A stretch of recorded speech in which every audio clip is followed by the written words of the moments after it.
Hello student, Kalyani high second book online platform पर आपका स्वागत है। मैं हूं लखन दायमा, आपको एमपीएसआई के लिए हिंदी पढ़ा रहा हूं। फ्रेंड, एमपीएसआई के अलावा जो अन्य प्रतियोगी परीक्षाएं होती हैं उनके लिए भी हिंदी बहुत ही महत्वपूर्ण विषय होता है। जैसे पटवारी के एग्जाम हो, जैसे संविदा के एग्जाम हो, या फिर इसके बाद सीटेट के एग्जाम हो, या फिर पीएससी के एग्जाम हो, तो इन सभी के लिए हिंदी बहुत ही महत्वपूर्ण विषय होता है। तो चलिए फ्रेंड, इसमें शुरू करते हैं।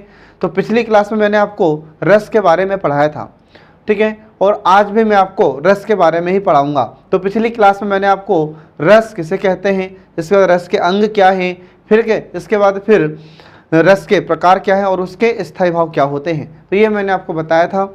अब आज हम इसमें शुरू कर रहे हैं हास्य रस के बारे में। तो पिछली क्लास में मैंने आपको श्रृंगार रस के बारे में पढ़ा दिया था कि श्रृंगार रस किसे कहते हैं, उसके प्रकार कितने होते हैं। अब आज मैं इसमें आपको पढ़ाने वाला हूँ हास्य रस, ठीक है। तो रस का दूसरा प्रकार होता है हास्य रस, ठीक है फ्रेंड। अब इसमें हम बताएंगे कि हास्य रस किसे कहते हैं, ठीक है।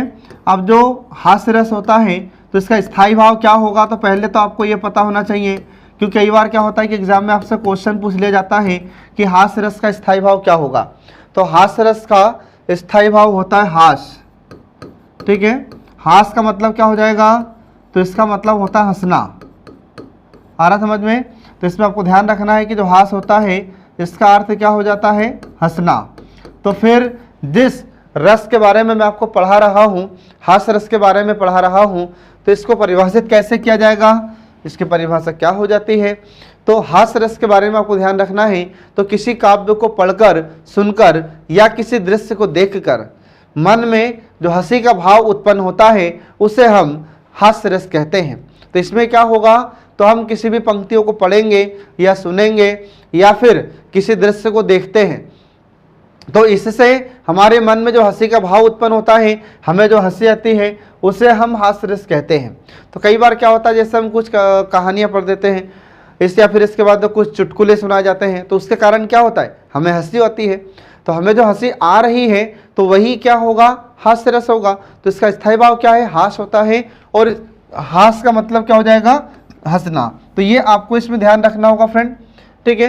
अब इसमें देखिए जो हास्य रस होता है, तो हास्य रस के कुछ उदाहरण, तो देखिए इसमें कुछ उदाहरण में, तो पहला इसका उदाहरण आ जाता है हास्य रस का, जैसे मैंने लिखा यहां पर कि हायर सेकेंडरी पास नहीं थी, ठीक है, हायर सेकेंडरी पास नहीं थी, हायर सेकेंडरी पास नहीं थी, पास नहीं थी, कहलाती थी हेडमास्टरनी, कहलाती थी हेडमास्टरनी, ठीक है। इसके बाद फिर कुछ छोटी सी कुछ मोटी सी, कुछ छोटी सी कुछ छोटी सी कुछ मोटी सी, कुछ छोटी सी कुछ मोटी सी दिखती थी अचार की भरनी, दिखती थी अचार की बरनी, ठीक है। अब इसमें आपको ध्यान रखना फ्रेंड, तो इसमें क्या बताया जा रहा है, तो इसमें भी इस पद्यांश में हमें हंसी का भाव उत्पन्न होता है। तो हंसी का भाव उत्पन्न कैसा हो रहा है, तो हम यहाँ पर देख रहे हैं कि हायर सेकेंडरी पास नहीं थी, तो हायर सेकेंडरी पास ही नहीं थी, और क्या हो रहा है, क्या कहला रही थी, हेडमास्टरनी कहला रही थी, और कुछ छोटी सी थी और कुछ मोटी सी थी, और कैसी दिखती थी, तो अचार की बरनी जैसी दिखती थी। आ रहा समझ में? तो एग्जाम में आपसे क्वेश्चन पूछा जाएगा कि बताइए इसमें कौन सा रस होगा, तो आपको याद रखना होगा इसमें हास्य रस है, ठीक है फ्रेंड। इसके बाद में ऐसे ही इसके और भी उदाहरण आते हैं कि जैसे राम लखन की बड़ी बड़ी मूछें और कंगा छोड़ कंगी से ऊंचे, तो इसमें भी कौन सा रस होगा, इसमें भी हास्य रस होता है। फिर इसके बाद में ऐसे ही अगला उदाहरण मैं आपको दूं कभी, तो कहा बंदरिया ने बंदर से चलो नहाए गंगा, और बच्चों को छोड़ चले फिर हो उड़दंगा। तो इसमें भी कौन सा रस होगा, तो इसमें भी हास्य रस होता है। तो कहने का तात्पर्य यह है कि जब किसी पंक्ति को पढ़ते हैं, सुनते हैं, या फिर किसी काव्य को पढ़ते हैं या सुनते हैं, या किसी दृश्य को देखते हैं जिससे हंसी का भाव उत्पन्न होता है, मन में हंसी आती है, तो उसे हम कहते हैं हास्य रस। ये आपको ध्यान रखना होगा। तो एग्जाम में क्वेश्चन कैसे पूछे जाएंगे इससे, तो एग्जाम में कोई भी उदाहरण ऐसा दिया जाएगा और आपसे पूछा जाएगा कि बताइए इसमें रस कौन सा है, तो आपको बताना होगा। फिर इसके बाद में अगला देखिए, इसमें दूसरा रस हो जाता है, तीसरा प्रकार देखिए। तो रस का तीसरा भेद होता है करुण रस। ठीक है, रस का तीसरा भेद होता है यहाँ पर करुण रस। तो करुण का स्थायी भाव क्या होता है फ्रेंड, ये आपको याद रखना होगा। एग्जाम में पूछा जाता है कि करुण रस का स्थायी भाव क्या होता है, तो इसमें आपको ध्यान रखना है कि इसका स्थायी भाव होता है शोक। ठीक है, इसका स्थायी भाव क्या होता है, तो इसका होता है शोक। और शोक का मतलब क्या होता है, शोक का मतलब होता है दुख। ठीक है, तो फिर इसको हम परिभाषित कैसे करेंगे, तो किसी काव्य को पढ़कर, सुनकर, या किसी दृश्य को देखकर, या अप्रिय घटना घटित होने पर जो मन में दुख का भाव उत्पन्न होता है, या व्यक्ति को जो दुख होता है, उसे हम करुण रस कहते हैं। तो इसमें आपको ध्यान रखना होगा। तो करुण रस किसे कहा जाता है, तो किसी काव्य को पढ़कर, सुनकर, या किसी दृश्य को देखकर मन में, ठीक है, मन में दुख का भाव उत्पन्न होता है। ठीक है, मन में दुख का भाव उत्पन्न होता है, तो उसे हम करुण रस कहते हैं। तो इसमें क्या होगा, तो जब कोई अप्रिय घटना घटित हो जाती है जिसके कारण हमें दुख होता है, या फिर हम देखते हैं कि किसी काव्य को पढ़ते हैं, सुनते हैं, या किसी दृश्य को देखते हैं, तो इससे हमारे मन में जो दुख का भाव होता है, ठीक है, जो दुख का भाव उत्पन्न होता है, तो उससे ही हम करुण रस कहते हैं। और इसका स्थायी भाव आपको याद रखना होगा कि इसका स्थायी भाव क्या है, तो इसका स्थायी भाव होता है शोक। और शोक का मतलब ही क्या हो जाता है, दुख होता है। ठीक है फ्रेंड, तो ये आपको ध्यान रखना है। अब इसके कुछ उदाहरण मैं आपको बताता हूं। तो देखिए, इसके कुछ उदाहरण हैं करुण रस के, जैसे, तो इसका उदाहरण देखिए यहाँ पर, करुण रस का उदाहरण। ठीक है, तो इसका उदाहरण होता है कि देखी सुदामा की दीन दशा, देखी सुदामा की दीन दशा, करुणा करी करुणानिधि रोए, करुणा करी करुणानिधि रोए, करुणानिधि रोए। अगली पंक्ति होती है कि हाथ परात को छुए नहीं। अगली पंक्ति है, हाथ परात को छुयो नहीं, हाथ परात को छुयो नहीं, और नैनों के जल से पग धोए, नैनों के जल से पग धोए। आ रहा समझ में। तो इस पंक्ति में क्या कहा जा रहा है, तो इस पंक्ति में कहा जा रहा है कि देखिए सुदामा की दीन दशा। ये प्रसंग कब का है, तो जब सुदामा जी भगवान श्री कृष्ण के यहाँ पर जाते हैं।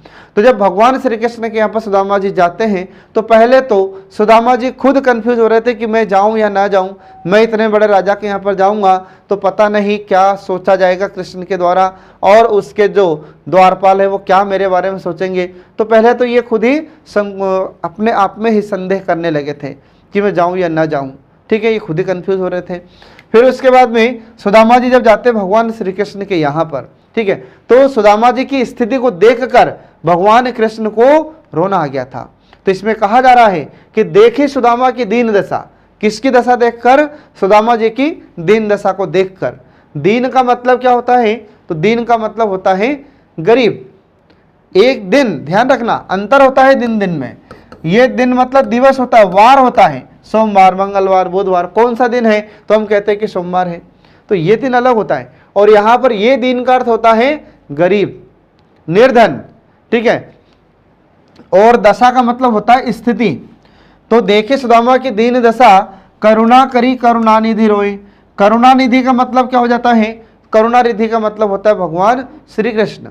तो भगवान श्री कृष्ण ने जैसे ही सुदामा जी की स्थिति को देखा तो इनकी स्थिति को देखकर भगवान श्री कृष्ण को रोना आ गया। फिर इसके बाद में कहा जा रहा है कि हाथ परात को छुयो नहीं। मतलब परात का मतलब होता है थाली। परात का मतलब क्या होता है? एक थाली होता है। तो थाली में जब पानी भरा हुआ था तो भगवान श्री कृष्ण ने थाली में भरे हुए पानी, मतलब परात में भरे हुए पानी को नहीं छुआ और नैनों के जल से पग धोए। ठीक है। और जो आंसू बह रहे थे आंखों से, उन्हीं आंखों के आंसुओं से, मतलब नैनों के जल से भगवान कृष्ण ने सुदामा जी के पैर धुला दिए। तो इसमें क्या कहा जा रहा है? तो इसमें यह कहा जा रहा है कि सुदामा जी की स्थिति को देखकर भगवान श्री कृष्ण को रोना आने लगा। भगवान श्री कृष्ण बहुत दुखी हुए कि हे सुदामा, ये तुम्हारी कैसी स्थिति हो गई है, कितने गरीब हो चुके हैं आप। ठीक है। तो ऐसा स्थिति इनके देख कर भगवान श्री कृष्ण को रोना आया था। तो अब अगर आपसे यहाँ पर क्वेश्चन पूछा जाता है कि इसमें आश्रय कौन होगा, विषय कौन होगा, फिर इसके बाद में अनुभाव क्या है, इसके बाद फिर उद्दीपन क्या है, तो ये सब हम इसमें बता सकते हैं। तो अब आपको याद रखना है कि आश्रय क्या है, विषय क्या है, आलम्बन क्या है, फिर इसके बाद फिर उद्दीपन क्या है, अनुभाव क्या है, तो ये मैं आपको सब बता चुका हूँ। तो इसमें अगर कहा जाए आपसे कि बताइए इन पंक्तियों में विषय कौन है, विषय आलम्बन कौन है, तो यहाँ पर ध्यान रखना है कि जिसके कारण दुख होता है, जिसके कारण भाव उत्पन्न होता है, वह होता है विषय आलम्बन। तो यहाँ पर किसके कारण भाव उत्पन्न हो रहा है? तो यहाँ पर सुदामा जी के कारण भाव उत्पन्न हो रहा है। तो सुदामा जी यहाँ पर क्या है? तो सुदामा जी यहाँ पर विषय आलम्बन है और उनकी जो गरीब स्थिति है, इनकी जो दीन दशा है, ये यहाँ पर क्या हो जाएगा? उद्दीपन होगा। फिर इसके बाद में अगला जाता है कि करुणा करी करुणानिधि रोए। तो कौन रो रहे हैं? भगवान श्री कृष्ण रो रहे हैं। तो भगवान श्री कृष्ण यहाँ पर क्या है? आश्रय आलम्बन है। फिर अनुभाव क्या होगा? तो अनुभाव यहाँ पर जो भगवान श्री कृष्ण रोने लगे हैं, ठीक है, तो भगवान श्री कृष्ण का रोना यहाँ पर अनुभाव होगा। ये आपको ध्यान रखना होगा फ्रेंड। ठीक है। तो इस प्रकार से आपको ध्यान रखना है कि किसी भी पंक्ति में जब कोई भी आपको ऐसा क्वेश्चन पूछा जा रहा है तो आपको ध्यान रखना होगा कि उसमें आलम्बन कौन है, विषय आलम्बन कौन है, फिर इसके बाद आश्रय आलम्बन, विषय आलम्बन, उद्दीपन और अनुभाव, ये क्या होते हैं, ये सब आपको पंक्तियों में से निकालते आना चाहिए। इसके लिए आपको ज़रूरी है कि जो भी पंक्ति दी गई है उसका अर्थ स्पष्ट आपको होना चाहिए। अब हमको कैसे समझ में आएगा कि इसका अर्थ क्या है? तो इसके लिए आपको अपना शब्द भंडार बढ़ाना पड़ेगा, पर्यायवाची शब्द पढ़ना पड़ेगा, आपको अनेकार्थी शब्द पढ़ना पड़ेगा। तो जब अनेकार्थी शब्द आप पढ़ेंगे, पर्यायवाची शब्द पढ़ेंगे, विलोम शब्द पढ़ेंगे, तत्सम शब्द पढ़ेंगे, तो फिर उससे आप आसानी से इन पंक्तियों का अर्थ निकाल सकते हैं। ठीक है फ्रेंड। तो ये आपको ध्यान रखना होगा। अब इसके बाद फिर अगला देखिए, इसमें करुण रस के बाद फिर अगला आ जाता है वीर रस। ठीक है। और भी इसके बहुत सारे उदाहरण हैं किसके? करुण रस के। अब इसके बाद देखिए अगला रस आता है वीर रस। रस का चौथा प्रकार होता है वीर रस। ठीक है। पहला हमने बताया था आपको श्रृंगार रस, श्रृंगार रस के बाद में फिर दूसरा बताया था हमने आपको हास्य रस, हास्य रस के बाद में तीसरा बताया था करुण रस, फिर चौथा बताया हमने यहाँ पर आपको वीर रस। अब वीर रस किसे कहते हैं और इसका स्थायी भाव क्या होता है, ये आपको याद रखना होगा। तो पहले तो आपको जितने भी रस हैं उन सभी के स्थायी भाव आपको याद रखना होगा फ्रेंड। ठीक है। ये बार बार मैं आपको इसलिए बता रहा हूँ ताकि आपको इनका स्थायी भाव याद हो जाए, क्योंकि कई बार एग्जाम में आपसे क्वेश्चन पूछा जाता है कि वीर रस का स्थायी भाव क्या होता है, तो आपको पता होना चाहिए। कई बार एग्जाम में रस के और स्थायी भाव का मिलान करने के लिए जोड़ी आती है, तो उन जोड़ी में उनका सही मिलान करना पड़ता है कि किस रस का कौन सा स्थायी भाव होगा। ठीक है। तो आपको ध्यान रखना होगा फ्रेंड। तो यहाँ पर जो वीर रस होता है इसका स्थायी भाव क्या है? तो इसका स्थायी भाव होता है उत्साह। क्या हो जाएगा? उत्साह। ये आपको ध्यान रखना होगा। अब वीर रस कहते किसे हैं? तो आपको ध्यान रखना है कि किसी भी काव्य को जब हम पढ़ते हैं, सुनते हैं या किसी दृश्य को देखते हैं, तो मन में जो उत्साह का भाव उत्पन्न होता है, मन में जो वीरता का भाव उत्पन्न होता है, उसे हम वीर रस कहते हैं। ये आपको ध्यान रखना होगा। तो कई बार ऐसा होता है कि कुछ हम पंक्तियों को पढ़ते हैं या फिर सुनते हैं या किसी दृश्य को देखते हैं, तो हमारे मन में एक वीरता का भाव उत्पन्न होता है, तो उससे हम वीर रस कहते हैं। तो इसमें आपको ध्यान रखना होगा। तो इसको याद कैसे रखेंगे आप?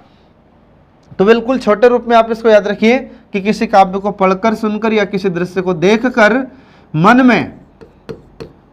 में जो वीरता का भाव उत्पन्न होता है, वीरता का भाव उत्पन्न होता है,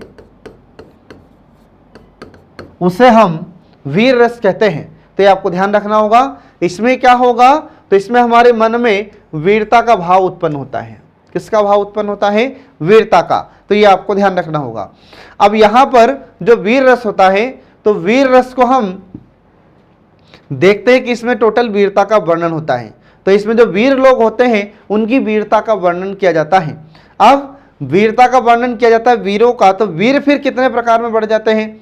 तो वीरों में जैसे कुछ युद्ध में लड़ने वाले वीर होते हैं, फिर इसके बाद में कुछ दान देने वाले दानवीर होते हैं, आ रहा समझ में? इसके बाद फिर कुछ दयावीर होते हैं। तो ये वीरों के नाम आपको ध्यान रखना होगा।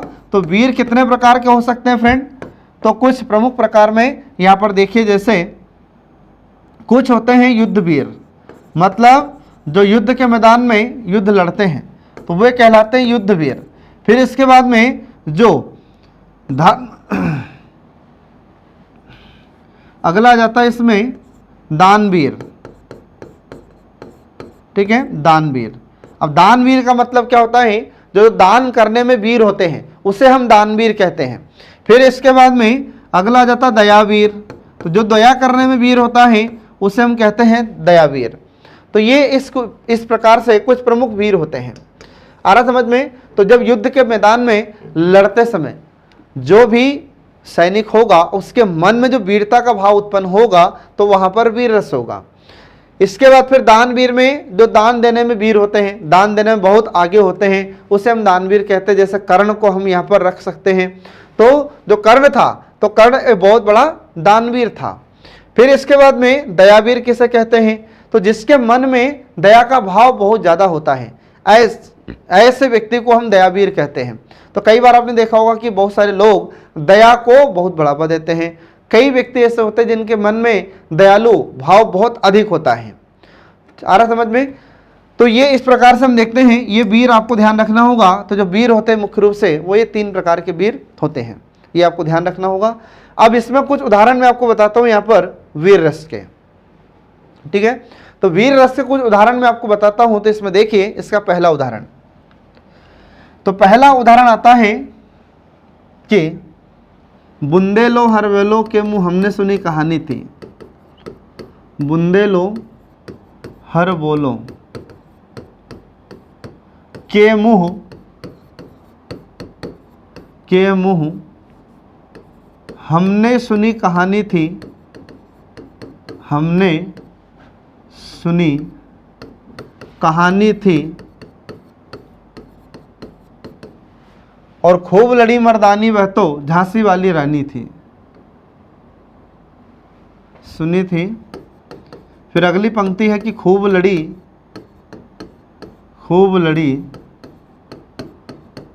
मर्दानी वह तो झांसी वाली रानी थी। तो अब यहाँ पर क्या हो रहा है कि जब हम इस पंक्ति को पढ़ते हैं, तो इसको पढ़ने से हमारे मन में वीरता का भाव उत्पन्न होता है। तो जैसे हम रानी लक्ष्मीबाई के बारे में सुनते हैं या पढ़ते हैं, तो हमारे मन में कैसा भाव उत्पन्न होता है? तो हमारे मन में वीरता का भाव उत्पन्न होता है।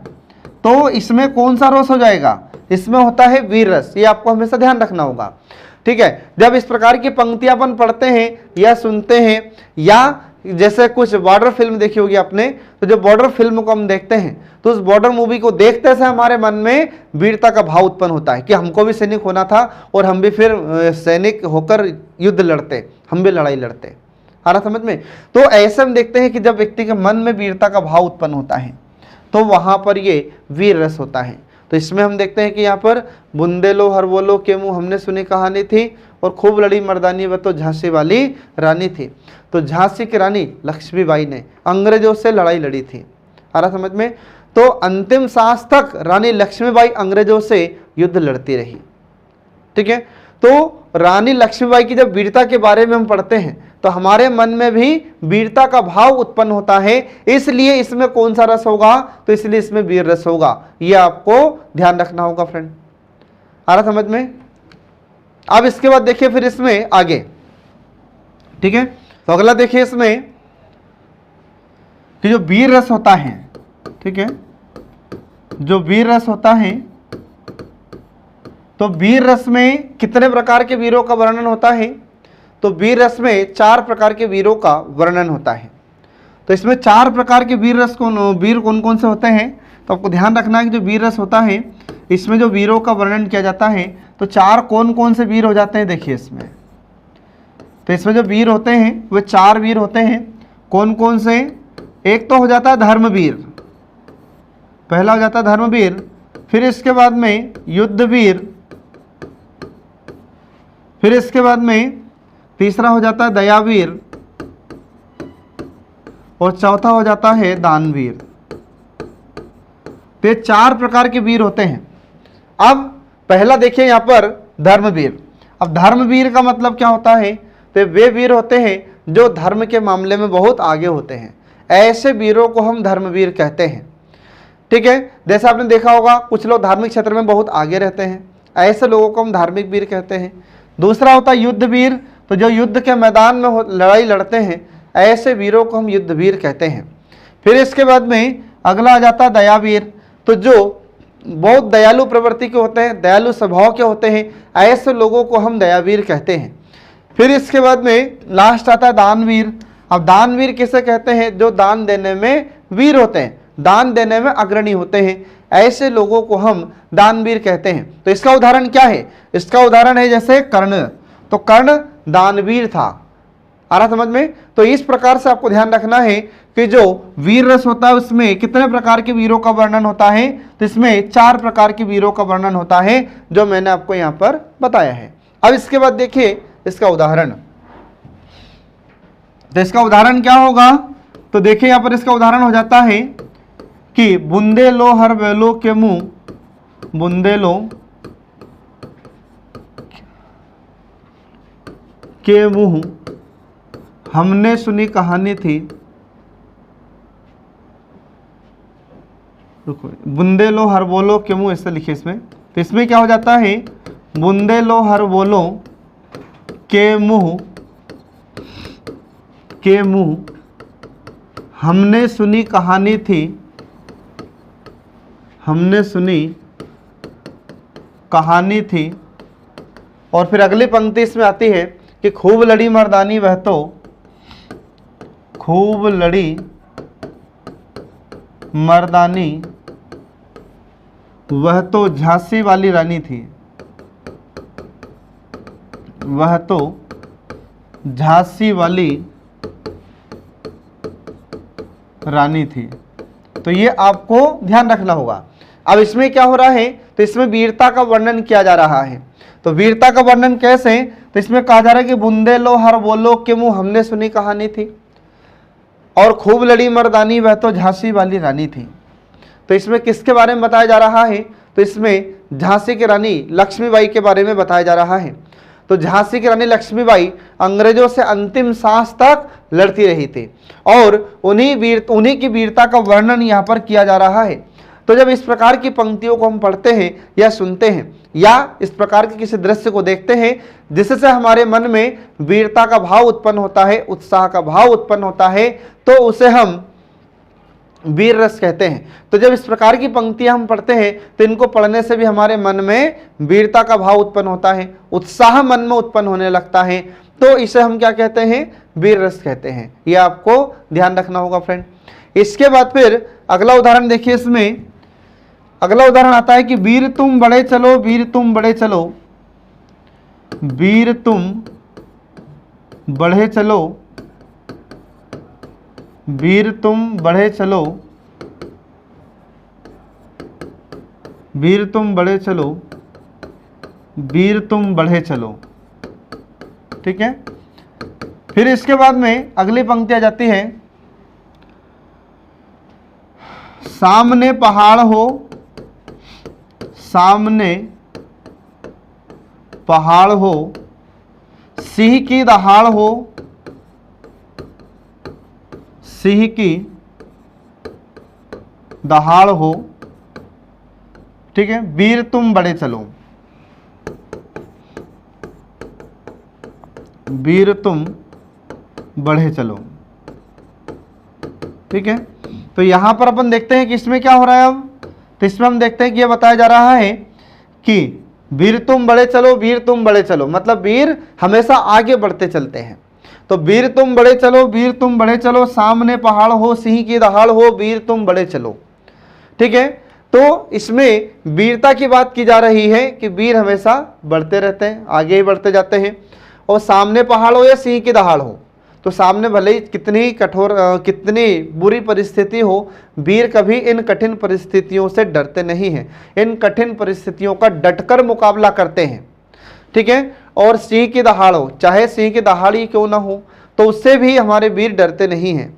तो इसमें किसका वर्णन किया जा रहा है, इसमें वीरता का वर्णन किया जा रहा है, इसलिए इसमें कौन सा रस हो जाएगा, तो इसमें वीर रस होता है। तो एग्जाम में आपको ऐसे ही दिए जाएंगे उदाहरण और आपसे पूछा जाएगा कि बताइए इसमें कौन सा रस होगा, तो आपको बताना होगा इसमें वीर रस है।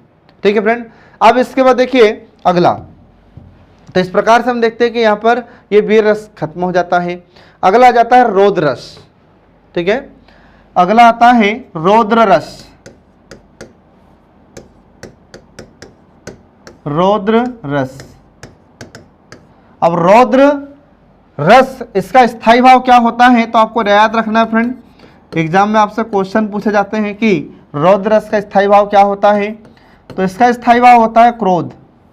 ठीक है, इसका स्थायी भाव क्या होता है, तो इसका स्थायी भाव होता है क्रोध। ठीक है, गुस्सा।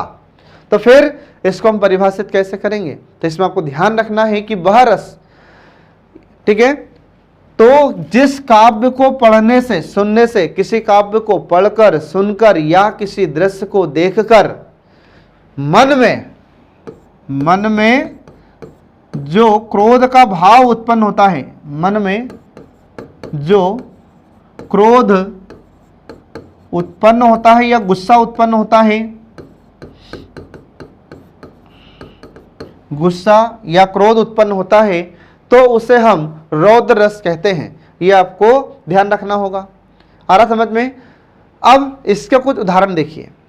तो जैसे मैं आपको बताता हूं कि कभी कभी क्या होता है कि कोई हमारे देश का अपमान करे तो हमें वहां पर बहुत गुस्सा आता है। अगर कोई हमारी जाति का अपमान करे तो हमें वहां पर बहुत तेजी से गुस्सा आता है। ठीक है, तो इसमें कौन सा रस होगा, इनमें सभी में रौद्र रस होता है। तो ये आपको ध्यान रखना होगा फ्रेंड। ठीक है, अब इसके मैं आपको कुछ उदाहरण देता हूं, तो उदाहरण से आपको बहुत ज़्यादा जल्दी स्पष्ट हो जाएगा ये। तो इसका उदाहरण देखिए रौद्र रस का। तो उदाहरण है इसका कि श्री कृष्ण के सुन वचन, श्री कृष्ण के सुन वचन अर्जुन क्रोध से जलने लगे,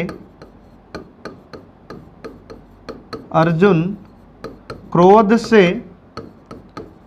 जलने लगे।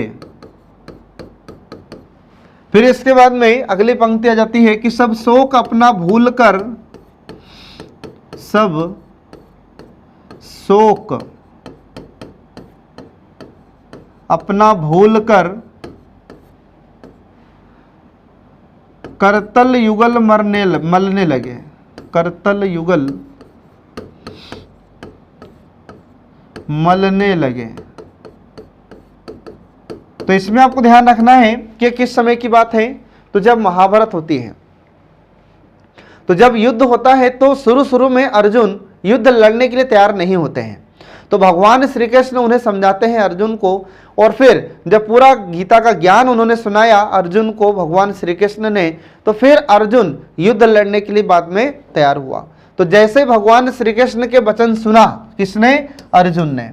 तो जैसे भगवान श्री कृष्ण के वचन सुनता है अर्जुन, तो वह तुरंत क्या हुआ, क्रोध से जलने लगा, मतलब क्रोधित हो जाता है, गुस्सा होने लग जाता है, मतलब उसको अधिक क्रोध आने लगा।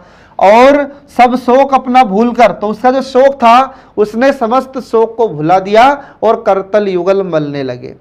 ठीक है, मतलब फिर उसका जो कर्तव्य था तो वह अपने कर्तव्य पर डटे रहने के लिए तैयार हो जाता है, मतलब युद्ध लड़ने के लिए तैयार हो जाता है।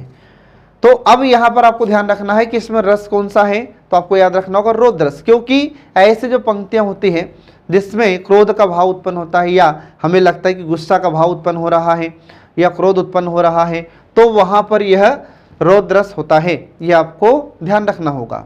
ठीक है फ्रेंड, तो ये तो थोड़ा सरल उदाहरण दिया था मैंने आपको, जो आप हमेशा सुनते रहते हैं। अब एक थोड़ा दूसरा उदाहरण सुनिए। दूसरा उदाहरण कि जैसे अगला उदाहरण आ जाता है, ये द्रौपदी के बारे की बात होती है। तो जब इसका चीरहरण होता है, किसका, द्रौपदी का, तो उस समय जब चीरहरण होता है द्रौपदी का, तो द्रौपदी अधिक क्रोधित हो जाती है। तो उस समय फिर द्रौपदी कहती है कि अरे ओ दुशासन, देखिए यहां पर द्रौपदी कहती है, अरे ओ दुशासन, अरे ओ दुशासन, देख तू नारी का क्रोध, देख तू नारी का क्रोध, देख तू नारी का क्रोध, किसे कहते हैं उसका अपमान, किसे कहते हैं उसका अपमान